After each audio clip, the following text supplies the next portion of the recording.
आज बन रहा है फ़िश बिरयानी मसाला, जो आपको पहले किसी ने नहीं बताया होगा।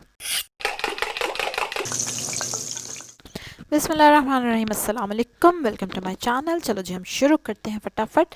4 इलायचियाँ चाहिए हरी वाली, 2 टेबलस्पून सौंफ, 1 टीस्पून काली मिर्चें, 2 टीस्पून ज़ीरा, 1 बादियान का फूल, 1 दालचीनी की स्टिक लंबी वाली, 6 लौंग और 2 टीस्पून सूखा धनिया।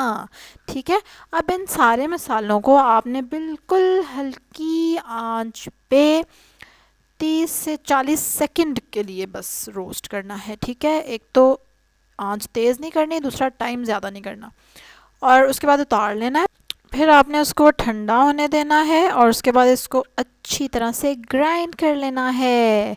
और फिर आप इसको दही में मिला के और फ़िश को लगा के और ज़बरदस्त सी मज़े की बिरयानी बनाएंगे। और उस बिरयानी की रेसिपी बिल्कुल आप ऊपर कार्ड में देख सकते हैं और डिस्क्रिप्शन में भी देख सकते हैं। इतने मज़े की बिरयानी बनी थी।